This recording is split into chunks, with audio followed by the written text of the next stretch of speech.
So in 2014, in September, Charlo Greene made headlines when she quit on air. Let's take a look at this clip. Now, everything you heard is why I, the actual owner of the Alaska Cannabis Club, will be dedicating all of my energy toward fighting for freedom and fairness, which begins with legalizing marijuana here in Alaska.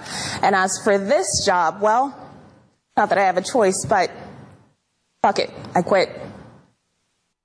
So as you saw from that clip, Greene ended her segment on marijuana by revealing that she was a proponent of legalization and was the owner of the Alaskan Cannabis Club, which was the subject of her actual news report. But since this has happened, she's actually facing some charges. The state launched a series of undercover operation and raids at her club, ultimately charging her with 14 serious criminal offenses of misconduct involving a controlled substance. She has said on these charges that it's almost dizzying when you try to make sense of it. It could literally cost me the rest of my adult life. These charges could add up to 54 years in prison.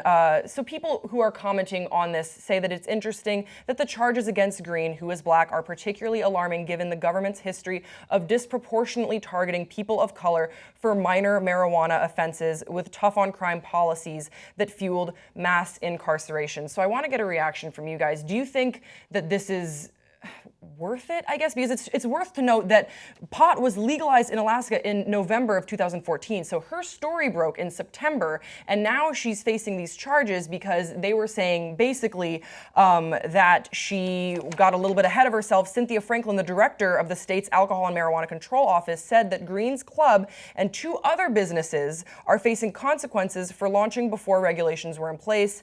These people got ahead and said, we're not going to wait. So that is the defense that they are saying why they are coming after this woman. To me, it does seem disproportionate. Would you agree? Yeah, 54 years in prison for this? Are you kidding me right now? No, this is a perfect example of what the country has done with mass incarceration and how they specifically targeted certain groups of people, minorities, black people especially. This is insane, right? Okay, so she broke some laws. You want to give her a citation? You want some community service? You want her to pay a fine? I get it. She got ahead of herself, right?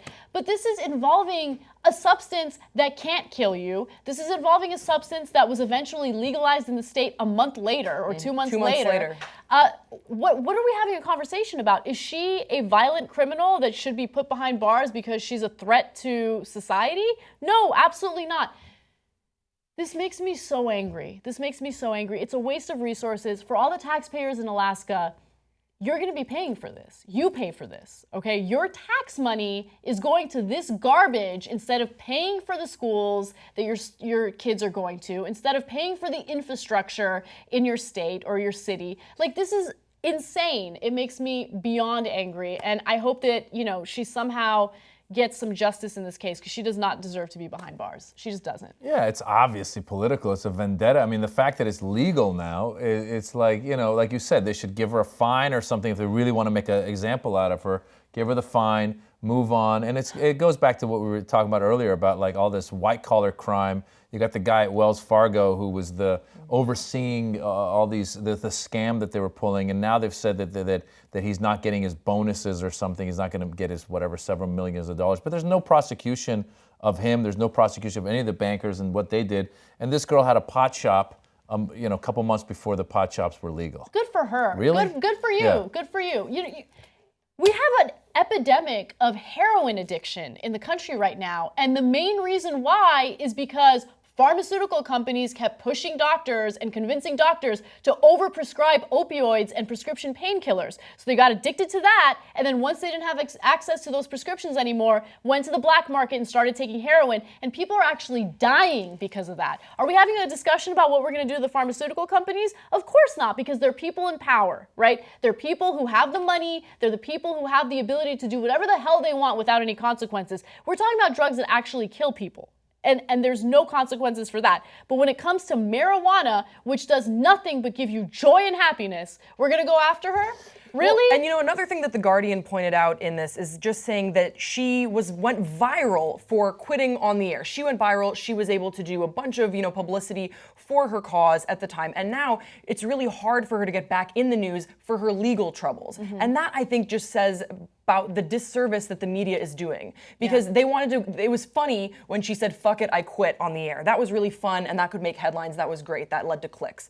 But now that she's actually facing, 54 years, 14 offenses, no one wants to report on that. They don't want to report on the actual newsworthy element of this entire story. They want to report on a news anchor kind of losing it on the air, which I don't think she lost it at all. I mean, she was very calm. Yeah, she was calm, collected. I'd join the club. It's also it's a shame because weed is supposed to bring you love. I mean, it's about love, and they're going after love. I mean, I'm not a big smoker myself, but I'll be honest with you, I do stand-up comedy all over the country. Yeah. And the places that I've been where weed is not legal, I'll come out of a club at like 1 or 2 when everyone's coming out of the bars and they've been drinking.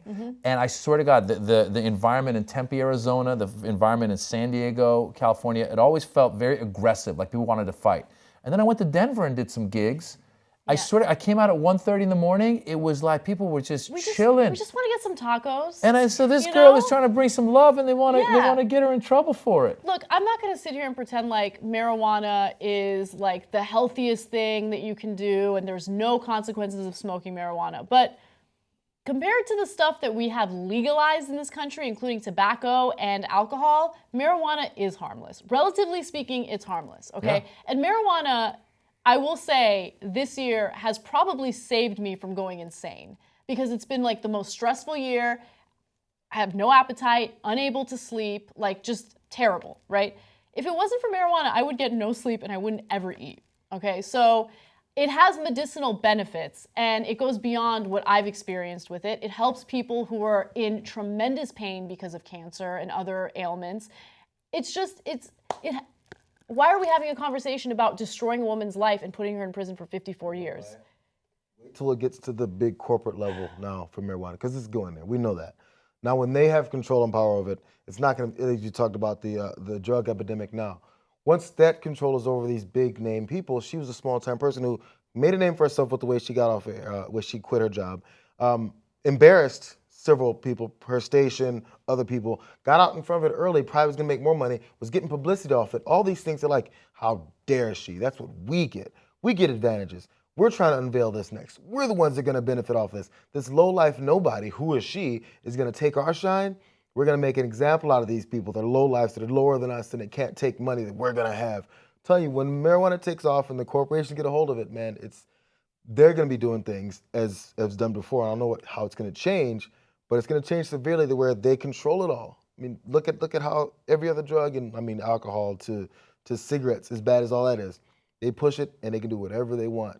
She doesn't have that power, and they're going to make sure no one thinks they can grab that from anyone else. There's so much more content if you're a member of the Young Turks. You get the post games, you get live interviews. I forgot the other things you get, but they're awesome. TYTnetwork.com/join.